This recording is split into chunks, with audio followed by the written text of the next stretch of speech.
Hello everybody, Floppy Hat Photos back here again for another episode of my Be Positive van. And as you can see, I don't know if it's really going to show up here on camera or not, that's bubble wrap insulation in there. There's also a 2x2 setting right at that location that's actually screwed in across the panel to screw my paneling into. And the reflective doesn't look too bad, but I'm going to paint it black with the hope that it will show up even less. That's my goal. So we'll see what happens there. I'm going to go ahead and take you inside and show you what I've accomplished so far this morning. I think it's actually, I don't know, about 1 I guess now.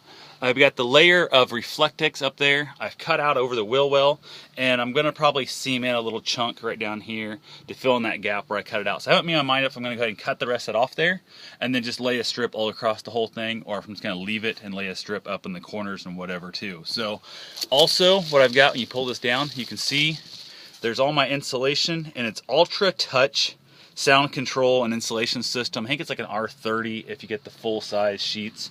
I've had to tear a bunch of them apart, stuff them down in the holes. Also down in the bottom, which I did not show, is Great Stuff foam way down at the very bottom of all these seams. I put in like, I think 3 cans here that filled in those bottom gaps as best I could. Stuffed the rest of this up in here where I'm at. And I thought about painting the actual window so it would look just like black tinted out windows, but I might want to take that out and open that window back up someday to actually have a side view from back here in the back. So right now I'm going to pull this big piece of Reflectix out. I'm going to go ahead and wipe it down with probably some acetane, something like that. And then I'm going to hit it with some paint. I'll probably just hit most of it because all I need to do is paint where the window is, but I'll probably just paint the whole thing black, and that way it'll hide it all. Now, the other thing was, my plan was to actually put it behind this board, and I'd forgotten to screw the board up first. So now I got to decide, do I want to worry about it, or do I want to leave the board there and not worry about it? Because if I put it, I don't know, I haven't made my mind. I'll figure it out. I'm afraid if I take it down, I won't be able to get it lined back up again because it's really tight, weird angles, and I had to trim it around the window and a whole bunch of stuff. So it might just get stuck where it's at, and you'll have a little bit of wood showing up in the window. But as you can see from outside, especially the thing else is black, I don't think it'll show up much. So that's pretty much where we're at right now. It's an R13 is what the insulation is. I think I said R30 there. It's R13.